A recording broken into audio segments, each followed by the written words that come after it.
Eh ben, bienvenue à tous et à toutes. On va faire une visio pour la première fois. On va faire une visio flash, c'est-à-dire une demi-heure. Une demi-heure avec deux invités qui vont se présenter derrière sur ma présentation. Donc, Sybille Lechner de Serre France RH et Véronique Saint-Martin du Crédit Agricole, toutes deux dans une posture RH dans leurs entreprises. Elles vont vraiment témoigner, vous allez voir, hein, c'est vraiment à elles que je vais donner la parole très rapidement tout à l'heure. Alors, l'organisation, c'est 30 minutes de bonne pratique. Et puis le café du RH, c'est-à-dire que si vous avez des questions, vous voulez noter, vous les mettez dans le chat, on pourra y répondre à ce moment-là. L'objectif, c'est de faire 30 minutes assez descendant où ça participe entre moi et les témoins. Et puis après, bah, on va avoir du temps pour ceux qui le souhaitent, et puis les autres, ils auront eu les informations qu'ils souhaitaient avoir. Alors, comment on va introduire sur quoi? Bah, déjà sur les réseaux sociaux en France. Vous les connaissez tous, mais c'est intéressant de reconfigurer le nombre de personnes qu'il y a sur ces réseaux. On est entre 15 et 20 millions de personnes sur tous ces réseaux. Alors, ce qui va nous intéresser aujourd'hui, c'est principalement LinkedIn, et je vais vous expliquer pourquoi. Pourquoi? Parce que les réseaux sociaux, comment ça fonctionne? On a deux grands types de réseaux. On a d'un côté Facebook, Instagram, où c'est plus la marque qui va prendre le pas. C'est-à-dire que c'est vous, en tant qu'RH, ça va être plus la marque employeur, ça va être votre entreprise qui va prendre la parole sur ces réseaux-là parce qu'intrinsèquement, ils sont faits comme ça, ils sont faits pour ça. Par contre, sur LinkedIn, une partie de Twitter, mais surtout LinkedIn, intrinsèquement, ce sont les profils qui prennent la parole. Pourquoi? Parce qu'à la base, LinkedIn, c'est un réseau RH. Donc, ça veut dire quoi? Ça veut dire qu'en fait, c'est les gens qui sont mis en avant, c'est les personnes, les profils. Ça veut dire quoi? La conséquence, et vous allez le voir, ça va être un fil rouge qu'on va dérouler tout du long. Ça veut dire que vous, en tant qu'RH, c'est bien gentil de gérer votre page. OK, vous gérez votre page, vous mettez des contenus sur la page. Mais ce qui va faire le gain, et on va le voir avec nos témoins tout à l'heure, ce qui va faire que ça fonctionne, c'est aussi d'utiliser votre profil à vous et aussi les profils de collaborateurs pour mettre en avant les contenus sur LinkedIn. Parce que ce qui s'applique sur LinkedIn, c'est d'abord le profil. D'accord? Donc ça, c'est très important. Cette slide-là, il faut vraiment que vous l'ayez en tête. D'un côté, si la marque, OK, Facebook, Instagram, une partie de Twitter, c'est la marque qui parle, la marque employeur. LinkedIn, c'est aussi la marque employeur, hein, page, on va en parler, mais aussi le profil qui va prendre le pas là-dessus. Très, très important. Alors, comment devenir un social recruteur, puisqu'on va utiliser des termes, j'utilise que deux barbarismes, hein. Ce terme-là, puis un autre terme de chez LinkedIn. Social recruteur. Pourquoi vous devez le faire? Bon, bah, c'est un petit peu évident pour vous, hein. Je passe rapidement là-dessus. Forcément, améliorer votre marque employeur, lui donner plus de visibilité, capter des candidats et puis sourcer des candidats et des partenaires, très important, les partenaires au niveau RH, des personnes qui vont être des relais, les écoles, etc. Alors, qu'est-ce qui va être comment on va dérouler ça maintenant? En fait, je vais vous expliquer les piliers qui font que ça marche. Les piliers qui font que ça marche, il y en a trois, mais au centre, il y en a un. Bien sûr, il y a la page et le profil. Donc ça, je vais vous décrire ça tout à l'heure. Qu'est-ce que ça veut dire une page, un profil? On va passer rapidement parce que honnêtement, vous ne m'avez pas attendu pour savoir ce que c'était que votre page et votre profil. Par contre, autour de ça, pour que ça fonctionne, il y a trois piliers. Ces trois piliers, c'est un, le contenu. Donc, effectivement, si vous ne parlez pas, je ne vois pas trop l'intérêt d'avoir un profil. Et là, tout à l'heure, Sybille et Véronique vont nous éclairer sur comment elles construisent leur contenu, quel contenu elles mettent, comment ça marche. Deux, l'animation. L'animation, c'est quoi? C'est comment on va faire des interactions. Là encore, elles vont nous expliquer les interactions quotidiennes, leur routine. Est-ce qu'elle est quotidienne d'ailleurs? C'est pas sûr. Et trois, l'audience. L'audience, c'est important parce que si j'ai que du contenu de l'animation et que j'ai que trois contacts autour de moi, ça risque pas de ça risque pas de se développer plus que ça. D'accord? Donc, le fil rouge de cette visio flash, il nous reste 25 minutes, mais c'est largement assez pour faire un point sur le contenu, l'animation, l'audience. Avant ça, je vais vous parler du profil. Le profil et la page. Qu'est-ce que c'est? La page, c'est une page avec des contenus qu'on peut mettre en avant, comme un profil, vous le voyez à gauche, hein, des contenus qui peuvent être une présentation, etc. Ça, c'est très important de la nourrir. Euh, une page qui peut dépendre de LinkedIn Talent Solution, c'est quoi? C'est une page qui vous permet d'avoir des slots. Ça, on y reviendra avec Véronique tout à l'heure. Quand on a besoin de mettre des contenus, on peut demander à LinkedIn de payer LinkedIn pour avoir plus de présence sur LinkedIn. Présence qui coûte assez cher, hein, puisqu'on est sur des licences qui peuvent tourner à 7 500 € la licence à l'année. Donc, ce n'est pas donné, mais ça vous permet d'avoir une visibilité. Mais ça, on interrogera Véronique tout à l'heure sur cette partie-là et sur la partie contenu, comment elle la gère. Le profil, donc là, j'ai pris Léa, ma collaboratrice, avec la possibilité de mettre en avant des visuels, très important ça. Alors vous allez me dire, mais moi, RH, quel intérêt de travailler mon profil? Moi, c'est la page. Non, non, non, non. Pensez que votre profil est regardé et votre profil fait partie de la société de votre marque employeur. C'est important. Donc ça, et on en parlera aussi avec Sybille et comment elles le perçoivent, parce que ce n'est pas évident. Ça vous oblige, vous, RH, à vous mettre en avant. Dans le profil, on peut mettre des infos. Alors là, c'est des infos plus business parce que c'est le profil de Léa, mais vous, RH, vous pouvez mettre des infos. Il faut vraiment remplir un profil en mettant des contenus, etc. Ça, c'est important. Et puis, votre expérience. Alors, ça, c'est pour la partie page profil. Derrière ça, qu'est-ce qu'on va faire? On va travailler le contenu. Alors, le contenu, et c'est là qu'on va on va poser des questions à Sybille et à Véronique. Le contenu, qu'est-ce que c'est? D'abord, nous, on considère que le contenu, il doit être pluriel. Il doit être pluriel et il doit correspondre. Pourquoi il doit être pluriel? Ce n'est pas parce qu'il doit être pluriel dans l'absolu. Il doit correspondre à des étapes de maturité euh, euh, que le candidat a. Qu'est-ce qu'il va avoir comme étape de maturité, le candidat? Le candidat, on va sourcer des candidats qui n'ont aucun besoin. Ils sont très heureux, ils ont le job qu'il faut. Ouais, mais on veut les attaquer quand même maintenant, parce qu'on a un besoin. Ah bah ouais, mais qu'est-ce qu'on publie à ce moment-là? Des infos de nature à correspondre à leur veille, à leurs prospects, à ce qu'ils imaginent.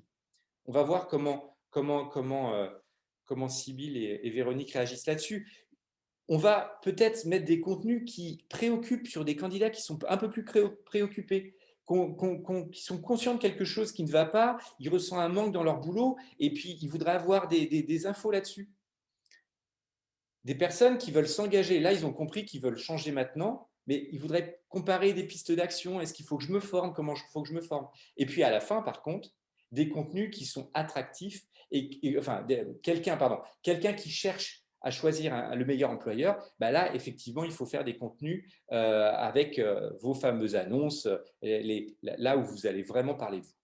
Donc, voilà ce qui est important en contenu pluriel.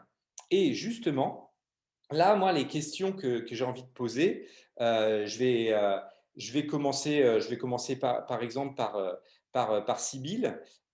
Sybille, je vais enlever mon partage. Sybille, quel type de contenu tu réalises régulièrement sur les réseaux? Est-ce que tu peux nous en parler?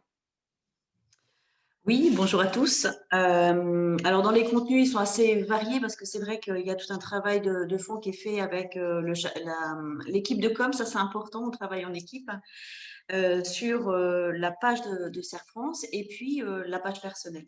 Donc il y a un travail en amont qui a été fait auprès de chacun. Et personnellement, on a établi un plan d'action par rapport à ce que tu viens de présenter, Mathieu, sur justement des publications sur un thème qui est défini avec une entrée en passif, préoccupé, etc.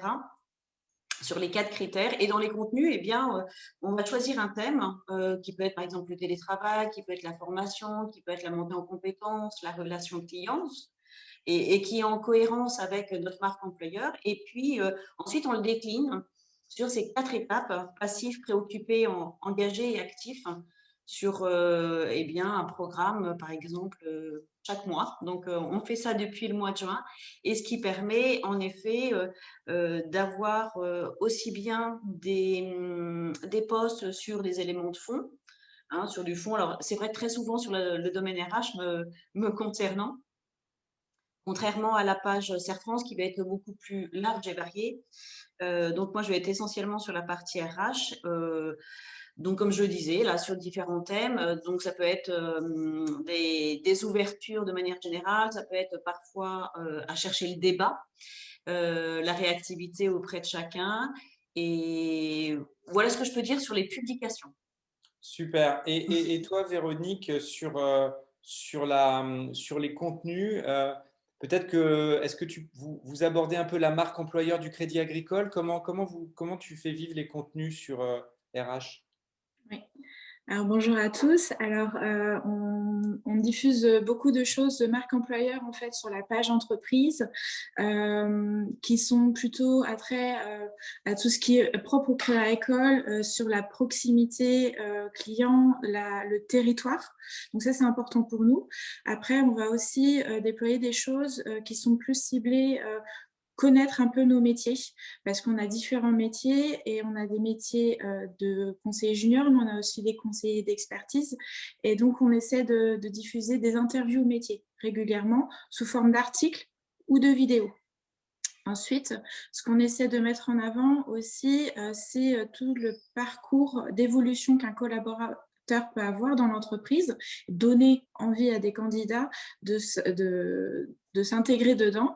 Et donc, on parle de nos parcours de formation qui peuvent être diplômants notamment et l'accompagnement qu'on a envers eux qui est vraiment personnalisé. Super. Alors, je vais poursuivre sur la partie animation parce que derrière, j'ai des questions à vous poser à vous sur comment ça va, enfin, comment vous fonctionnez entre la page et votre profil. Mais justement, ces questions-là elles vont venir sur la partie plus interaction, puisque effectivement, de ce que j'entends, vous faites bien un contenu pluriel. Et l'idée derrière ça, c'est comment le faire vivre. Alors, comment le faire vivre? C'est l'animation. C'est l'animation, c'est ces interactions. Et il y a deux types de grandes interactions. Alors, en fait, il y en a trois. On peut partir d'un contenu qui est sur une page, le faire interagir. Il y a entre la page et le profil, et puis je vais venir vous chercher là-dessus d'abord. Et puis après, aussi les commentaires. Est-ce que je mets des commentaires à droite, à gauche? Comment je fais vivre tout ça? Donc là, j'ai un exemple à gauche de Sybille qui fait des commentaires directement sur la page Serre France Maine-et-Loire. Et puis à droite, j'ai Véronique qui a fait un post avec énormément de commentaires. Donc ça, c'est des exemples. Mais avant de rentrer dans ces exemples-là, j'aurais une question à vous poser. Tiens, je vais rester sur toi, Véronique. Pour l'instant, les contenus, tu les mets où? Plutôt, ils sont mis plutôt sur la page, plutôt sur ton profil? Comment ça vit tout ça? Aujourd'hui, les contenus sont plutôt sur la page entreprise. Après, l'idée là de ce qu'on a travaillé récemment ensemble, c'est que je profite en fait de mon audience, du nombre de contacts que j'ai acquis depuis 4 ans que je fais ce métier-là, pour les diffuser également sur mon profil perso. Donc aujourd'hui, les contenus sont plutôt sur la page entreprise, mais moi, je vais commenter tous les contenus qui sont diffusés sur cette page carrière. C'est ça qui permet en fait d'avoir l'interaction, de faire le lien entre la page entreprise et mon profil. C'est ça. Donc en fait, ça veut dire qu'en fait, les contenus sont mis quelquefois sur la page entreprise. Mm. Tu les commentes Mm. pour leur donner, pour attirer à ton audience en fait, et puis C'est pour ça. booster aussi ce contenu. C'est vrai que nous, on a tendance à dire qu'il faut mieux commenter que partager. Donc, la bonne Oui. pratique est là, hein. Le commentaire d'abord, hein, le partage après, c'est vraiment le commentaire qui est important. Et j'ai envie de demander à toi, Sybille, qui a plus de maturité dans le travail de ton profil, comment tu le vis, toi? Tu fais des posts depuis ton profil et puis les résultats que tu acquiers derrière, comment ça vit tout ça? Alors, je fais des posts, je commente plutôt. Je regardais hein, sur l'activité. Je pense que l'activité, elle est mixte, hein. Ce qui me semble important, c'est d'avoir une présence, une activité régulière. C'est vrai que je peux faire quelques posts à titre personnel. J'ai pu mesurer que lorsqu'on s'engage, on se mouille un peu à titre personnel, ça a plus d'audience en fait, hein. Ce qui peut être parfois assez étonnant d'ailleurs parce qu'on peut avoir plus d'audience sur des sujets qui sont peut-être moins importants que d'autres à nos yeux. Malgré tout, c'est ça qui crée l'audience aussi. Donc après, bah, comment est-ce que tu me demandais, Mathieu, comment est-ce En que… fait, c'était comment les contenus que tu réalises sur ton profil, quels sont les résultats que tu as par rapport à ça? En fait, est-ce que tu as des meilleurs résultats quand tu fais des contenus sur ton profil que sur la page, en termes de nombre de vues?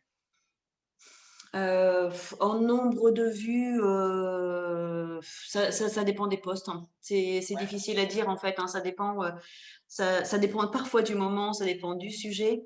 Ce qu'on peut constater, c'est lorsqu'on est sur des posts qui sont soit un peu en primeur, innovants sur des thèmes, évidemment, on va créer l'audience. Lorsqu'on va créer du débat aussi, quand je dis on se mouille un petit peu, c'est vrai que quand on parle un peu de soi ou qu'on s'engage, ça va générer en fait beaucoup d'audience, hein. D'accord. Lorsqu'on parle des collaborateurs sur des choses, sur des éléments vraiment très de vécu et assez vrai, par exemple, on a une vidéo qui a été sur le témoignage des collaborateurs en début d'année et puis sur les circuits courts. Et c'est vrai que c'était leur parole, quoi. On sentait que c'était du vrai, du vécu. Le vécu, en fait, Et ça marche très bien. ouais, sur LinkedIn, il faut être dans le vrai. Et c'est pour ça que si vous mettez en avant votre le côté affectif, l'émotionnel, tout de suite, ça fonctionne mieux. Et c'est pour ça que c'est intéressant de partir effectivement de vos profils derrière. Euh, est-ce que Véronique, alors l'une ou l'autre, hein, est-ce que vous osez taguer des personnes, c'est-à-dire dire à telle personne, tiens, réagis? Parce que ça, c'est pas évident. Ça, c'est aussi aller serrer une main virtuellement vers quelqu'un. Vous le faites, ça? Alors, oui, alors tu prenais tout à l'heure l'exemple d'un post qu'on avait fait sur mon profil qui a bien fonctionné. En fait, c'était une offre d'emploi, mais je suis allée en fait taguer tous les managers de la région qui étaient concernés. Et eux-mêmes ont pu commenter ou partager ce post-là, et ça a touché leur propre réseau qui est sur le tissu local en fait. Donc là, ça a bien fonctionné. Après, ce qui fonctionne bien aussi, c'est d'aller interpeller aussi l'écosystème en fait de cette offre d'emploi. Alors, nous, on travaille énormément avec les écoles du territoire, donc de les interpeller là-dessus. Eh bien, les responsables de ces écoles vont aller diffuser auprès de leur réseau, donc beaucoup d'étudiants, donc ça multiplie l'audience. Ok. Donc, si je résume ce qu'on s'est dit, les posts, ils peuvent être page profil. Sur vos profils, si on peut ramener de l'affectif plus facilement sur un profil parce Oui. que effectivement, quand je parle crédit agricole, je peux pas dire, je peux pas, enfin, l'affectif peut être très vite limité. Donc, c'est ça l'intérêt de ça. Par contre, il faut oser le faire. C'est vrai que ça, c'est un petit peu de casser ses croyances et oser se mettre en avant là-dessus en tant qu'RH, hein, parce que Mm. habituellement, enfin, je ne sais pas comment vous le ressentez, ça. Comment vous l'avez ressenti, ce passage-là, de le faire, en fait? Ça s'est fait naturellement ou pas? Alors Peut-être. moi, c'est assez récent que je prends la parole sur LinkedIn. Moi, personnellement, j'étais vraiment centrée sur la page entreprise. Et c'est vrai que je me rends compte que tous les candidats avec lesquels j'échange, ils voient mon profil et ils ont besoin d'avoir ce lien. Et c'est ce qui permet en fait d'avoir des bons échanges avec eux, d'être vraiment pas l'affect, mais parce que c'est pas le but, mais d'avoir la proximité avec eux et ils se projettent mieux dans l'état d'esprit de l'entreprise de cette manière-là. Sybille, tu l'as vécu comment? Tu le vis comment, le fait de te mettre en avant un peu plus professionnellement? C'est pas toujours évident. C'est vrai qu'on fait attention aux commentaires qu'on peut mettre. On mesure quand même un petit peu. Ouais, je partage. Je mesure un peu. Après, je crois qu'il faut aussi s'engager, mais c'est vrai que, alors j'ai des collègues qui s'engagent davantage. Je suis pas forcément dans la provocation, donc après ça c'est chacun hein, dans son état d'esprit, c'est-à-dire que je vais pas chercher le conflit ou je vais chercher le débat, mais pas forcément le conflit ou la provocation. Donc ça c'est la patte de chacun. Mm. Est-ce que vous avez des personnes qui vous aident autour de vous pour commenter vos contenus ou pas? Est-ce que ça a été mis en place ça, autour de vous? Des personnes que vous pouvez peut-être chatter à côté en disant tiens, aide-moi, etc. Et est-ce que ça donne du résultat, ça, dans cette animation? Ça me, L'une- Vas-y, Véronique. Ça me paraît, ouais, moi, ça me paraît essentiel, quoi. Vraiment, c'est primordial. Et c'est vrai quand on regarde aujourd'hui l'impact qu'on peut avoir et les retours directs, hein, parfois sur des recrutements ou indirectement, parce que les personnes regardent soit les pages de l'entreprise, soit les pages individuelles. Le fait d'être un groupe, ça contribue énormément. Et d'une part à la dynamique, au départ on était un petit groupe de quelques personnes, moins de 5 personnes, et aujourd'hui on a des collaborateurs qui ont envie de s'engager. Alors moi je trouve ça génial parce que évidemment ça va parler de l'entreprise et puis c'est leur mot. On n'a pas de retenue, on leur donne pas un cadre évidemment pour s'exprimer, donc c'est libre à chacun. Et en même temps ça montre l'engagement et l'implication de chaque collaborateur dans l'entreprise. Donc je trouve que c'est intéressant pour l'entreprise des deux points de vue. Ok. Et de ton côté, Véronique? Oui, nous aussi, on a mis en place en fait sur une messagerie sur LinkedIn. En fait, on peut créer des groupes et donc à chaque fois qu'on diffuse un post sur la page entreprise ou sur notre propre profil où on a besoin d'eux, en fait, on a fait un groupe avec l'équipe RH du Créa École et l'équipe communication aussi pour qu'ils viennent interagir rapidement en fait sur nos publications. Parce que sur LinkedIn, en fait, ce qui compte, c'est les premiers moments en fait de vie du poste, même si c'est un réseau social froid, on va dire entre guillemets, la diffusion du poste en fait va être en fonction du nombre d'interactions dans les premières heures. Donc on s'est créé un groupe pour qu'on puisse interagir rapidement. Très bien. Alors, on va passer sur l'axe suivant qui est l'axe audience, hein, puisque ce qui est aussi important, ils sont tous importants, mais un contenu c'est bien, j'anime, mais si j'ai moi-même, et c'est vrai qu'au début, RH, je peux avoir, je sais pas, moi simplement des personnes très très proches de moi, ça peut peut-être être limitant. Avant de leur donner la parole à nos invités, je voulais juste faire un point sur les zones d'influence. En fait, sur LinkedIn, on a souvent, enfin, on a des contacts connus et des contacts inconnus, et on a des écosystèmes qu'on connaît et des écosystèmes qu'on ne connaît pas inconnus. Notre camp de base, à nous, il est souvent dans des contacts connus et inconnus. Plus le camp de base est élevé, plus le reste va être élevé. Pourquoi? Parce que qu'est-ce qu'on cherche? On cherche à avoir un réseau d'influence sur des personnes qu'on ne connaît pas, dans des contextes qu'on ne connaît pas. C'est ça l'intérêt de l'influence, c'est qu'on va aller chercher dans des zones vraiment exploratoires. Ce qui est très important sur LinkedIn, et vous l'avez compris, si derrière mon camp de base, il est de 2 personnes, mon réseau d'influence, il ne va pas être très large. S'il est de 1000, ça va être complètement différent. Donc, il y a un effet exponentiel. Donc, ça veut dire que le quantitatif, et on va le voir après là-dessus avec Sybille et Véronique, sur le quantitatif, il est quand même important. Alors, la question que j'ai envie de vous poser là c'est bah, comment vous faites pour développer votre audience personnelle, Sybille et Véronique? Tout Sybille, simplement. Ah, pardon. allez, Sybille. Ah, peu importe, Pas de peu problème. importe. Je pense qu'on est complémentaires. Comment est-ce que je fais? Alors moi, et ça fait pas 4 ans que je suis sur les réseaux comme Véronique.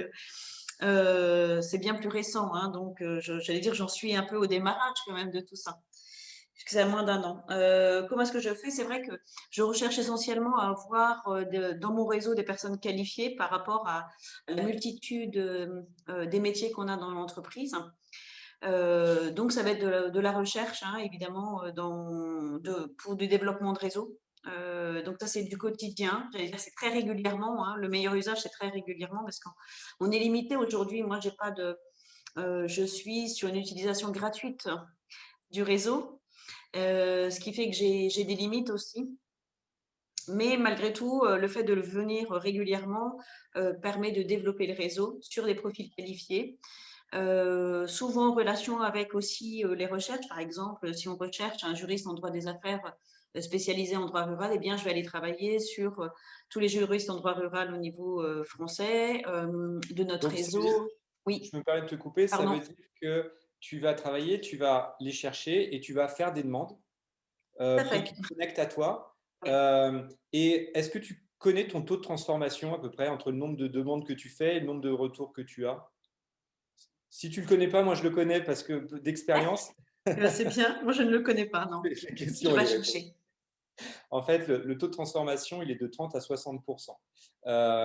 Et souvent 60 dans RH parce que les gens, vous n'êtes pas un consultant, vous n'êtes pas quelqu'un qui veut vendre quelque chose, donc on accepte facilement des profils comme les vôtres.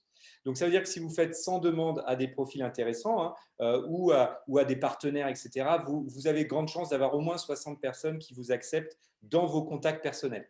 Et pour répondre à une autre question, gratuit, 50 demandes par jour maximum, premium, 150 demandes par jour possible. Voilà. Véronique, excuse-moi de t'avoir coupé, Sybille. Je passe la parole à Véronique. Donc, développement de ton profil. Au niveau de la page, je voulais aussi t'interroger sur la page. Est-ce que vous avez une dynamique pour pouvoir, parce que la page, vous avez une belle audience quand même sur la page Crédit Agricole. Alors en fait, ce qu'il faut savoir, c'est que sur la page entreprise, on peut aller rechercher via son réseau, en fait, leur proposer de suivre notre page entreprise.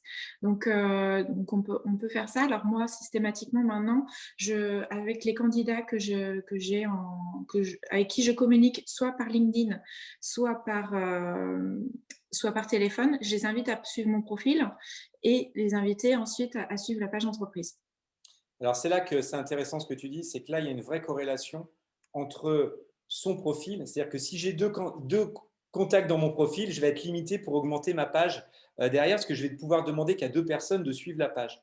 Donc, c'est pour ça qu'il y a une vraie corrélation entre le nombre de personnes qu'on a sur son profil et les personnes qu'on a sur la page si on veut les attirer sur la page. Après, on peut faire effectivement ce que tu peux faire aussi, des publicités des posts, pas des posts qui vont faire la promotion de inscrivez-vous à la page. Après, la page, c'est vrai que pour compléter, plus la marque est importante, plus elle va drainer naturellement des gens qui vont s'inscrire. Donc ça dépend un petit peu de votre société. Si vous êtes une petite boîte, c'est plus compliqué de développer la page. Donc c'est pour ça que plus la boîte est petite, plus en tant qu'RH, vous allez être obligé de vous travailler sur vous-même, alors que plus la boîte est grosse, plus vous pouvez vous appuyer sur l'image de la boîte. Bah, écoutez, merci beaucoup. On va continuer les questions dans le café dans le café RH, hein. Mais l'objectif, c'était de respecter un certain timing. On s'était mis comme ce challenge-là de le faire en flash. Je m'aperçois que c'est assez rock'n'roll, mais on va revenir sur des questions. Pour terminer, juste un point intéressant, si vous le souhaitez, est le réseau. Donc, vous l'avez compris, nous, on accompagne les entreprises sur les réseaux sociaux, que ce soit RH ou commercial. Léa va vous mettre un petit lien si vous souhaitez qu'on analyse gratuitement votre offre. C'est un cadeau qu'on vous fait. On peut analyser vos profils RH et commercial là-dessus. Ça, c'est un cadeau. Voilà. Il est 11h29. On a respecté le timing, mais ce n'est pas fini. Pour tous ceux qui veulent rester, c'est avec grand plaisir qu'on va rester dans ce Zoom pour le café RH. J'ouvre officiellement le café RH pour qu'on puisse échanger là-dessus. Ce que je vous propose, parce que on en a tellement marre de ces visios, ça je peux vous l'accorder, vous pouvez allumer votre micro, votre caméra, ce sera encore plus agréable, et poser une question. Et si vous n'en avez pas, moi j'en ai aussi, parce que en fait, je me suis aperçu que 30 minutes, ce n'était pas assez. Donc voilà. Qui veut prendre la parole? C'est la première question qui est souvent la plus difficile. Mais... ça peut être en chat aussi, mais...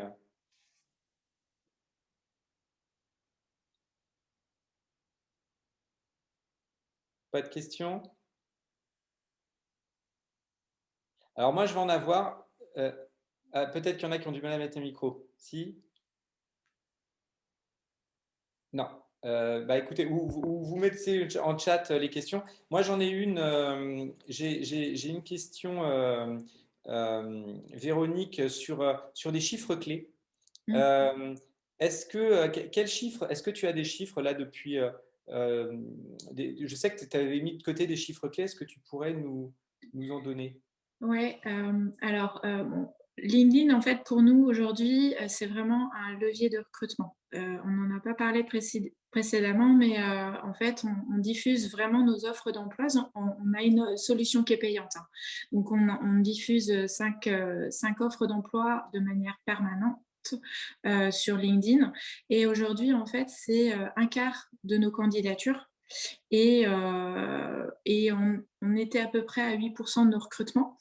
Mais ce qu'il faut...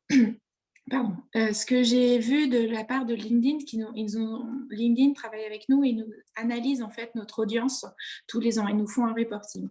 Et en fait, via LinkedIn, directement via nos offres d'emploi, on a recruté directement une dizaine de nouveaux collaborateurs. Mais en fait, avec l'analyse de LinkedIn, on se rend compte que c'est bien plus.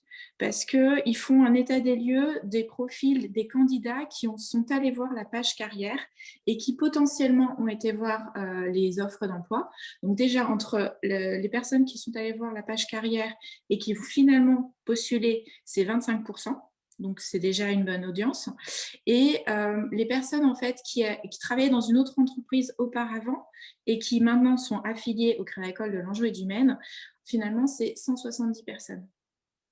Donc, 170 personnes qui ont changé leur profil, qui travaillaient ailleurs auparavant et qui maintenant sont affiliés au Crédit Agricole Anjou Maine. Alors après, c'est différents profils. C'est pas que du CDI. On a des jeunes qu'on a recrutés en alternance, en stage, en auxiliarité, ou bien sûr en CDD et CDI. Mais en fait, c'est pas que l'offre d'emploi qui nous permet de recruter, c'est la page carrière qui permet une audience et qui suscite l'intérêt pour entrer dans l'entreprise. D'accord. Alors justement, en chiffres clés toujours, Sybille, est-ce que tu peux nous donner à peu près le nombre de vues que tu fais en moyenne sur des posts? Alors c'est peut-être très large. Oui, c'est un peu large.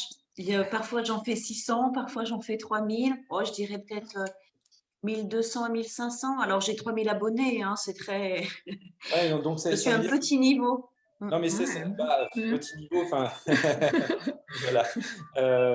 Non, mais ça, c'est très drôle parce que la notion du nombre de contacts, plus on rentre dans LinkedIn, plus on se trouve petit, en fait. Au début, moi, j'ai des clients qui me disaient, ah, mais moi, j'en ai 200, c'est vachement bien. Bah, non. Et là, 3000, 3000, c'est très honorable. Ouais. On voit qu'avec 3000 abonnés, tu fais 1500 vues en moyenne, tu peux monter à 3000. Après, plus il y a des commentaires, parce que je crois que tu as un fait d'armes, Véronique, ton post, le post qui a bien marché là, que tu avais fait, il est monté à combien? 4000 vues. 4000 vues, et tu as combien d'abonnés, toi? Alors, moi, j'ai 800 contacts personnels, Voilà. mais sur la page entreprise, il y a 8000 abonnés, Oui, c'est ça. 8500. Et Donc, sur tes 800, c'est sur ton profil, 800 ouais. contacts, plus de 5000 vues. Ça c'est possible. Ce qui est important là-dessus, et je le dis, ce qui fait la réussite, c'est de faire des commentaires et de faire des interactions sur les posts. Ça, c'est très important d'avoir des personnes qui réagissent sur le post. C'est ça qui fait que l'algorithme, ça le titille et ça grossit derrière. Non, très bien. Par rapport aux chiffres, ouais, parce que je trouve que c'est intéressant de regarder les chiffres et puis de mesurer l'impact en fait de tout ça. Chez nous, chez Serre France, la Maine-et-Loire, les embauches directes via les réseaux. Donc, c'est vraiment des personnes avec des prises de contact, soit directes, soit les personnes qui venaient vers moi. Sur les 6 mois, les 6 derniers mois, deuxième semestre, pardon, 2020, ça a été 26%. Ouais. Donc, ça a été très fort. Alors, j'ai pu constater que c'était sur certains postes, c'est pas sur tous les postes. Oui. Donc, sur certains métiers, en effet, je pense que ça fonctionne très, très bien. Et puis après, évidemment, les personnes il y a eu une prise de contact, ont été rassurées parce qu'ils connaissaient un tel, ou voilà, ça s'est fait aussi, en fait, par enchaînement. Aujourd'hui, on est à 10% depuis 2021. Alors nous, les proportions en termes d'embauche, quand je disais 26%, on a recruté une trentaine de personnes dans la proportion. Et je ne mesure pas, alors ça c'est intéressant ce que dit Véronique, je ne mesure pas, mais je l'entends plus dans les échanges après lorsque les personnes sont chez nous, sur le fait en effet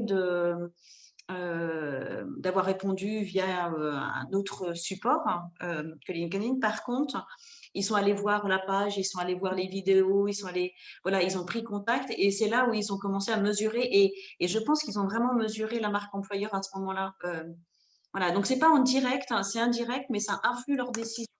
parce que ils me le disent aujourd'hui, hein, ce qu'on peut faire dans les rapports d'étonnement au bout de quelques mois, c'est de dire ce que j'ai pu percevoir sur les réseaux en termes de marque employeur, euh, on parle de proximité, de relations clients, d'autonomie, d'évolution de collaborateurs. Et ils le disent, aujourd'hui, je le retrouve, hein, vraiment. Et ça, je l'ai vu Alors, sur les réseaux. C'est ça qui est intéressant, je trouve, avec un peu de recul là, maintenant sur quelques ouais, mois. c'est un peu en termes de stats. Alors, j'ai des questions surtout de Laure et Aurore. Et Laure, sur la partie audience. Alors, sur la partie audience, peut-être plus toi, Sybille, parce que Véronique, tu es au début, mais Sybille, tu fais donc des demandes de contact. Est-ce que tu accompagnes ça d'un message où tu y vas dans le dur et tu fais à la sulfateuse tous les contacts comme ça? Comment tu fonctionnes? Alors, je le fais pas. Je pourrais le faire, j'allais dire plus régulièrement. Je le fais souvent sur des profils, par exemple. Si je prends un exemple sur la comptabilité, eh bien, je vais rechercher. Je vais rechercher via les écoles, via les personnes qui ont un niveau DCG, DSCG ou des postes de comptables sur le territoire ou plus élargi. Donc, je vais déjà définir aussi toutes les personnes. Et ensuite, je mets un mot approprié selon, j'allais dire, selon le poste, parfois aussi selon le contact. Et tu rajoutes un message quand tu fais ta demande? Oui, toujours. Quasiment toujours. Alors, Quasiment toujours. Ouais. je suis renchéri là-dessus. Les statistiques qu'on a, elles sont bien meilleures. Je vous disais 30 et 60%, c'est quand on met un message. Quand on ne met pas de message, on est en deçà. On va être entre 20 et 40. Donc, mettez un message. Alors, pas un message vendeur. Alors, vous, il n'y a pas peu de chance en RH, mais ce n'est pas le message en disant votre profil m'intéresse, vous êtes machin, etc. Non, non, non. Allez-y doucement. C'est juste un message en disant tiens, je voudrais rentrer en contact avec vous. Je vois on est dans le même secteur d'activité. Ça peut sûrement vous intéresser, quelque chose de ça. Véronique, tu t'y essayes à ça? Enfin, je sais que c'était au début du travail, mais. Alors oui, j'essaie de rechercher sur mon profil perso et de rechercher des audiences supplémentaires. Ouais. Alors après, moi, j'ai une autre méthode parce que, comme on disait tout à l'heure, on utilise une licence recruteur et donc qui me permet de faire de la chasse de candidats avec différents critères. Et là, mon message, j'ai un message personnalisé aussi, mais je suis vraiment aussi, j'y vais aussi un peu au culot en disant, votre profil m'a interpellé, m'intéresse, j'ai envie de discuter avec vous des opportunités qu'on a dans l'entreprise. J'ai un taux de retour de 30% quand même. Ouais. Donc après, il faut que derrière, moi, je sois réactive et qu'on ait un échange téléphonique dans la semaine. Mais ça fonctionne quand même. Oui, oui. Alors, Je pense, ouais. c'est la force de LinkedIn Recruteur. On en a très peu parlé parce que c'est une version payante et assez Oui, onéreuse. Hein. Pour certaines sociétés, ça peut l'être. oui. Je disais 7 500 € à peu près la licence à l'année. Mais par contre, ça donne une ouverture effectivement à un moteur de recherche très Mm. puissant. C'est l'équivalent de mince, enfin, il y a l'équivalent au niveau commercial. Euh, Sales Navigator, merci, je cherchais. Sales Navigator, c'est l'équivalent, en fait, il y a l'équivalent commercial, mais dans les deux cas, on peut se débrouiller comme fait Sybille de façon complètement gratuite et Mm. arriver quand même à du résultat. Mais toi, ça te permet d'accéder plus facilement au profil des candidats avec des recherches plus affinées, en fait. Oui, En c'est fait, ça. le moteur de recherche est un peu plus puissant. Pas énormément plus puissant, mais un peu plus quand même. Parce que quand on manipule le moteur de recherche de base, on peut faire pas mal de choses. Deuxième question. Alors là, on parlait du. Mathieu? Oui, Sybille. Ouais, je voulais juste préciser sur le message.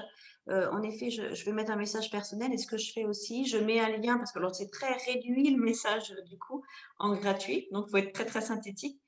Mais je mets un lien sur notre webzine ou un lien sur le support qu'on utilise au niveau des offres du CERF France. Voilà, je vais ouvrir par ce biais-là aussi, en fait. Hein. Donc les personnes vont voir, c'est pas. Oui, c'est ce que je peux dire en complément. Question dans l'autre sens. Est-ce que vous acceptez, parce que là c'est du sortant, est-ce que vous acceptez que tout le monde en entrant? Est-ce que vous êtes fixé une règle? Alors puis je vais intervenir derrière parce qu'il y a des croyances à casser là-dessus. Mais comment vous fonctionnez? sur les demandes entrantes? Alors moi, sur les demandes de candidats, j'accepte tout. Après, j'ai d'autres sollicitations RH. Là, j'accepte pas tout. Mais sur D'accord. l'aspect candidat, oui, j'accepte. Ok. Sybille? J'accepte presque tout le monde, mais pas tout le monde. Euh, je regarde quand même si c'est approprié, quoi. Oui. L'objectif, c'est pas de. Moi, mon objectif, c'est d'avoir un réseau qualifié. C'est pas le nombre hein, en tant que tel. Donc oui, je filtre un petit peu quand même. D'accord. Alors moi, je vais avoir une autre réponse là-dessus, mais c'est intéressant parce qu'on voit que euh, moi, j'ai tendance à dire que le quantitatif reste important. Pourquoi? Parce que le candidat que vous avez, la personne que vous avez refusée, peut-être parce que c'était le consultant RH et c'était le énième consultant RH et vous en avez marre et vous ne voulez pas l'avoir. Sauf que ce consultant RH, bah, peut-être que sa femme cherche du travail, peut-être que son fiston va chercher du travail, peut-être qu'il va être le relais de votre communication. Et souvent, je dis, posez-vous la question de pourquoi je ne le prends pas plutôt pour pourquoi je dois le prendre. C'est-à-dire que si effectivement il a un profil vraiment mal fait, ou derrière vous voyez que ça va pas avoir, enfin la personne n'est pas qualitative, mais en tant que LinkedIn, en tant que réseautage, moi souvent, enfin quelquefois je les refuse ou qu'il n'y a pas de photos, etc. Mais si c'est quelqu'un, en fait, il faut savoir que dans les réseaux absolus, que ce soit commercial ou RH, derrière chaque personne, il y a un potentiel énorme. Et de ne pas l'accepter, c'est de se brider de cette personne-là. Donc, j'espère, Sybille, enfin, je sais de toute façon, même en formation, on le dit et on te l'a dit. Après, il y a toujours cette réticence derrière de se dire qu'est-ce que je fais de mon réseau. Mais moi, j'aurais tendance naturellement et on promeut plus l'ouverture là-dessus. Mais la question Non. reste. Quand je refuse, c'est vraiment. Je refuse parfois, mais c'est qu'on est très très loin de notre Oui, voilà, métier d'accord. ou. On est raccord. Ouais, c'est vraiment dans ce cadre-là. Sinon, sur la partie RH ou entreprise, j'accepte assez largement. Comment faire pour développer son réseau interne à l'entreprise et pour échanger les collaborateurs dans cette démarche d'interaction? Pour échanger entre les collaborateurs, je suppose. Ah bah tiens, il y a Vincent qui a Pour répondu. engager les collaborateurs. Pardon. Alors vas-y là, allez-y. Reformulez-moi la question, je ne l'ai pas très bien Non, mais compris. le tutoiement ne me gêne pas, il n'y a pas de problème. Non, mais c'est ça, c'était comment faire pour développer son réseau interne à l'entreprise Oui, euh, et pour engager les collaborateurs qui ont déjà des profils dans cette démarche d'interaction. En fait, oui. parce que moi, j'ai pu constater, par exemple, que j'ai fait un post en félicitant, par exemple, un titulaire du DEC qui venait d'avoir son diplôme. Et là, effectivement, les collaborateurs de l'entreprise, ils ont aimé, enfin, etc. Ils ont interagi. Et sur d'autres postes qui sont plus sur la vie de l'entreprise, etc., là, ils interagissent beaucoup moins. Donc, est-ce que c'est une volonté de leur part de ne pas cautionner quelque chose de l'entreprise? Je ne sais pas. Ou est-ce qu'il y a une démarche à faire avec eux? En fait, cette démarche-là, c'est un accompagnement au changement de leur pratique. Après, il faut qu'ils aient un bénéfice. On ne peut pas imposer, d'abord parce que déjà légalement, c'est perso, hein, qu'on soit clair, mais on ne peut pas leur imposer. Donc, il faut qu'ils aient un bénéfice. Si le bénéfice, le meilleur du bénéfice, il est affectif, c'est celui qui marche le mieux. Je te connais, je te like, etc. C'est pour ça que c'est les postes affectifs qui marchent le mieux. Après, si on veut les chercher sur vraiment la promotion et le fait on appelle ça des ambassadeurs dans l'entreprise. Les meilleurs ambassadeurs, ce n'est pas les ambassadeurs, c'est ce qu'on appelle les social sellers, c'est-à-dire les commerciaux. Eux, ils ont un bénéfice commercial. Donc déjà, vous pouvez vous appuyer sur eux, sur les commerciaux de l'entreprise pour que eux, ils puissent relayer même du RH parce que ils vont très vite comprendre, les commerciaux, si derrière, ils sont dans une vraie dynamique de ce qu'on appelle de social selling, que s'ils vantent les mérites de l'entreprise, même si ce n'est pas le produit que vous vendez, c'est aussi vendre l'entreprise. Donc, eux, c'est les premiers vers qui il faut se tourner et c'est les premiers qui vont pouvoir parler de votre entreprise et parler de la RH et relayer. Et après, il y a tous les autres qui sont des personnes peut-être en prod, etc. Là, c'est beaucoup plus compliqué. Et pour y arriver, il faut vraiment être dans une dynamique de tag et d'aller les chercher en disant bah, tiens, tu peux réagir, etc. Ça se fait progressivement. Mais ça ne se décrète pas d'abord, ça s'accompagne et voilà. Je peux faire peut-être, Mathieu, un retour là d'expérience. C'est vrai qu'au départ, lorsqu'on a lancé, on va dire, ces actions il y a à peu près un an, on était un petit groupe de 5-6 personnes. Dans les 5-6, peut-être 2-3 personnes un peu plus actives. Et j'allais dire, c'est ensuite toute la dynamique qui a fait que certains collaborateurs d'eux-mêmes, en fait, ont commencé à être acteurs dans les publications de la page ou de nos posts personnels. Et c'est eux qui ont été demandeurs, en fait, hein. Et à la suite de quoi, en effet, on les a accompagnés. Et il y a encore des personnes qui voudraient être acteurs, mais c'est d'eux-mêmes. Mais ils étaient déjà sur les réseaux, en fait, hein. Ah, exactement. Tiens, j'en profite, Sybille, parce qu'il y a une question. Et puis, alors, Véronique, tu vas pouvoir y répondre, mais je sais que tu as une vraie dynamique là-dessus. Comment tu impliques, comment tu crées tes contenus et comment tu t'impliques dans la création de contenu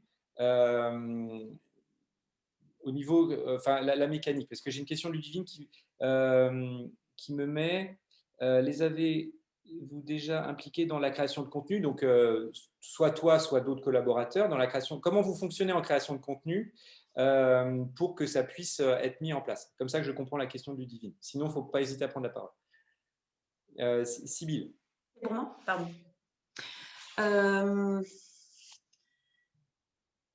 Comment est-ce qu'on les implique? Dans ta routine, en fait, je sais que vous avez une routine, vous voyez régulièrement, enfin, il y a une vraie routine de création de contenu avec des équipes, etc.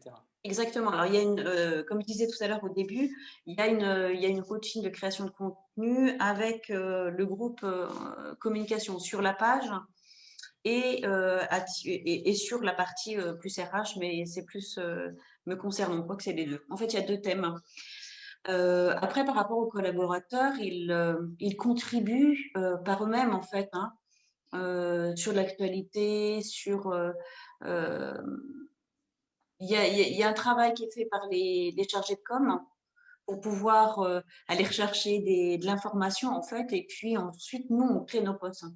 Donc, c'est dans ce cadre-là. Donc, il y a les Parce deux. que Et pardon. Véronique, je crois que de votre côté, enfin, connaître le contexte, si tu pouvais expliquer un peu comment ça démarre, parce que on est sur un démarrage là-dessus, mais Alors, sur l'implication des collègues sur la création de contenu, on essaie, enfin, on y va petit à petit, mais c'était un peu archaïque auparavant où on récupérait des photos. On était toujours à l'affût d'événements qui avaient lieu sur le territoire. On leur demandait des photos, même si c'était basique, et on les repartageait. Ils les partageaient sur leur profil et puis après, l'entreprise repartageait. Là, on va essayer d'organiser mieux les choses, donc de nommer des ambassadeurs en fait qu'on va accompagner pour les former en fait à créer, à rédiger des choses sur LinkedIn. Et ça va être le service communication en fait qui va prendre le relais pour faire que ce soit plus joli, on va dire.